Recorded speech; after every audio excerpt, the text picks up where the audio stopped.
black plays this really incredible move. Hello everyone, it's David Loscombe, and today I'm showing you guys a really cool queen sacrifice checkmate. Now this game was played in the 2019 Asian tournament, and it was played between Firouzja and Karthikeyan.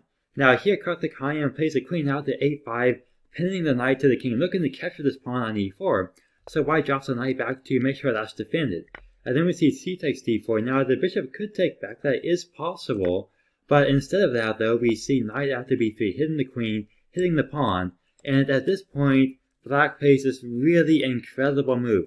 Go ahead and pause the video and see if you can find the right move.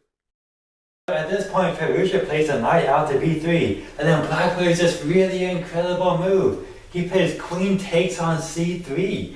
Now at this point we can see that black is going to have a knight and a bishop for a queen, so he will be down by 3 pawns. And if he can keep this pawn, then he'll only be down by 2 pawns. But even though that is the material count, black is actually completely winning here.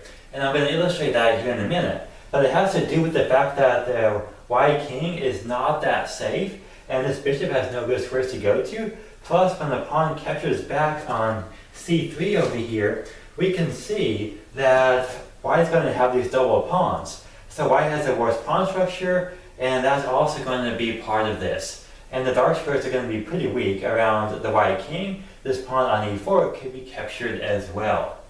So the game continues with this really amazing queen sacrifice. So black captures the bishop after white takes the queen back on c3, and then f3 is played in the actual game. Now there are some variations here that we're going to take a look at real fast. Alright, so variation number 1. If white were to capture this pawn back on e3, then black could take here on e4 with a devastating attack. Yes, there's a lot of pressure here on this pawn on c3. The bishop and the knight coordinate for that. It's very difficult for white to come up with a good defense.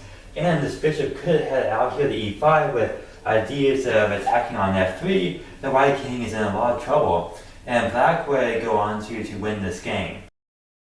Another really interesting variation is what if white just simply plays the queen out here to c2 in order to allow the queen to defend this pawn, and if pawn captures back here on f2, then if white were to capture back with the king would lose the ability to castle. So that wouldn't be very good.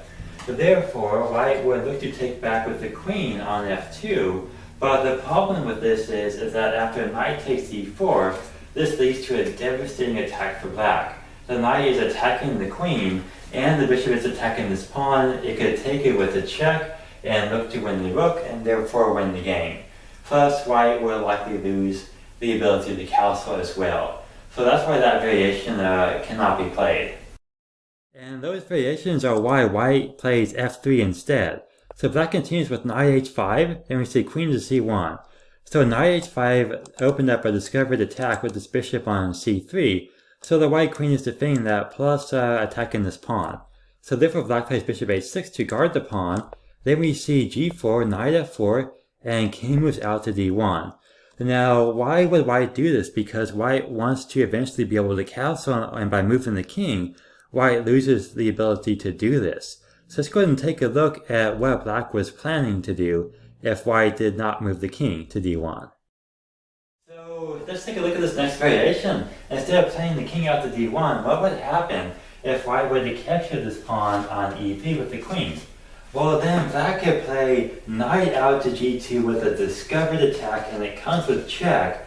So after the bishop takes back, then black can simply play bishop takes queen here on e3 and would be up by a minor piece in the endgame.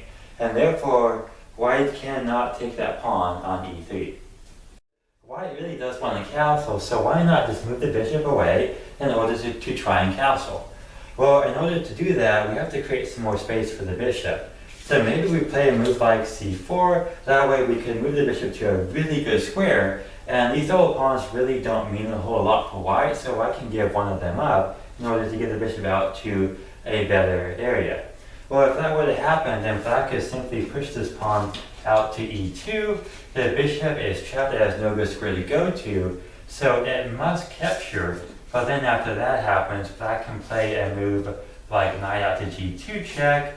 After the king moves, then black can simply take the queen, and once again would be up by a line apiece.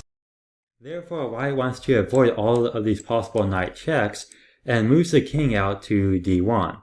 Now here, black plays knight out to e6, which is a hard move to understand, but it allows the bishop to defend the pawn. It looks like that black is retreating, but black is simply regrouping to come at white from another angle.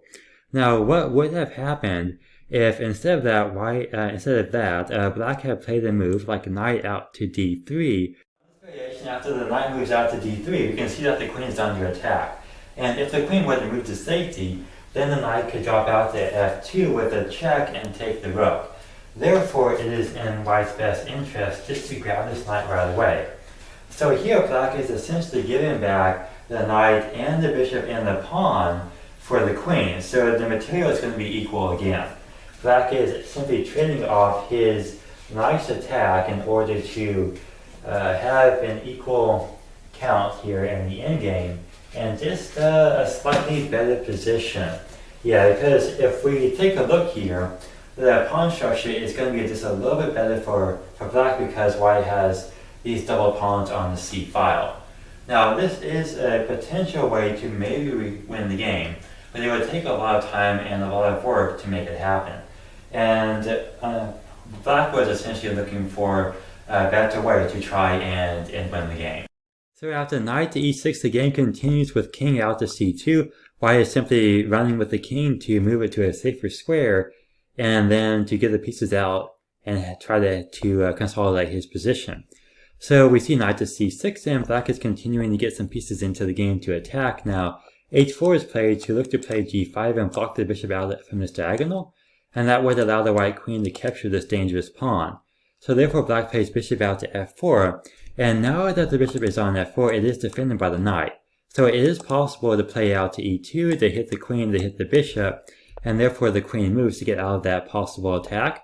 Then knight to e5 hits both of these pawns, and we're going to see that black is going to bring intense pressure against those pawns. Now bishop out to d7, white is trying to regroup the knight to go after these minor pieces and try to force some trades. But he can't do it right away because then bishop out to a4 could be played to win the queen. Therefore a4 is played to stop that from happening, then rook out to c8, and already white is going to lose at least a pawn here. There is no way to continue to defend that. So knight out to e2 is played to hit the bishop retreats. Then we see g5, bishop out to g7, so even though the bishop was moved off of that really good diagonal, it has found another really good one where it can look to put pressure on this c3 pawn. So bishop h3 is played. Now, there was another possibility for white. White could have played bishop out to g2, it would have been a bit too passive though, and we can take a look at what could have happened if that was played. Yeah, so if bishop out to g2 is played, then black will simply take here on c4, and will end up having a devastating attack. White could push this pawn forward, hit the knight, black can move the knight, and look to try and fork the rook and the queen. So therefore, we would have the rook move over in order to stop that from happening. But at this point, black is simply going to bring another rook into the game and increase pressure against this c3 pawn. So the bishop and the rooks are now attacking it, the knight is the only defender, so white could move something like a rook up to defend the pawn even more. But then if that happens, black can even take here on a4 with the check, and white would have to give up the rook because otherwise the queen is lost. So there's many different ways for black to win this position. Yes, so after bishop out to h3, black continues the attack by gobbling up a couple of pawns, because that is essentially going to reduce some of the pawn cover around the white king, and it's going to make it a little bit easier for black to break through. Now, at this point, white plays queen out to f2. Also possible was taking this pawn on a7. I would not recommend it though. Let's go ahead and take a look at what happens if white were to capture that pawn. So if queen takes here on a7, then bishop out to c6 is a very nice move, hitting this pawn, threatening to take it with the check and winning the rook. The queen cannot get back to defend the pawn, So the bishop would have to drop out here to g2 in order to defend it. Well, at that point, then black would play a move like knight to c5, and we're going to see that the queen is trapped, rook out to a8 is coming. So that is what happens if the queen takes on a7. Instead, queen out to f2 is played in the game, then we see rook to c5, and black is just building up this huge attack against white's king. Yeah, bishop out to c6 simply attacks this pawn, so the bishop drops back to defend it, but then we have f5. Now, g takes f6 was played in the game, but what could happen if e takes f5 is played? Let's go ahead and take a look at that. So if I were to capture on f5, then black has a really nice trick here. So black would play bishop takes on g2, and if white does not capture that bishop back, then white is down material. However, if white does capture it back, then black can simply play knight out to e3 with a check, and the queen is going to be lost. So after gx f6, the game continued with bishop takes, then the rook moves over, then after bishop takes on c3, we're opening up a discovered attack on the queen and also hitting the rook. So white's going to either have to give up the rook or the queen. White chooses to give up the queen for the rook by taking on c5, and then after knight takes back, trades off the rooks, then takes the bishop on c3. So at this point, if we look at the material count, black has a knight and a bishop versus a knight and a bishop, and the knight is going to pair up against white's rook, but black has several pawns here, so black is not losing. If we take a look at the pawn count, white has 3 pawns, but black has 6 pawns, and in fact, black is attacking these pawns twice, so black will end up winning one of those. Therefore, black is actually has 4 pawns here, but a knight versus a rook, so that means that black is going to be up by 2 pawns, and that will be enough to decide the game. But the game continues, and white tries to poke some holes in black's position and go after these pawns, but black is up to the task and defends expertly. And then the knight jumps out here to d4, the bishop moves, the king comes under attack by just a knight out to c3, very good defense, and now black is pushing these pawns forward, and there's nothing that white can do. White is not able to stop these pawns. After king to f3, white goes ahead and resigns on the spot. See if you can find the move that allows black to win a piece here. So essentially, if white moves the rook, then black is going to take the knight. If the knight moves somewhere, then knight comes here with check, and it wins the rook. White cannot move any pawns, so white would have to move the king.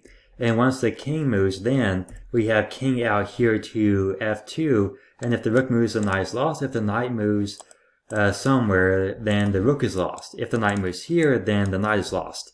So either way, black is going to win a piece here, and that is why white resigned. Well, thank you all for watching. Hope that you enjoyed this video, and I'll see you next time.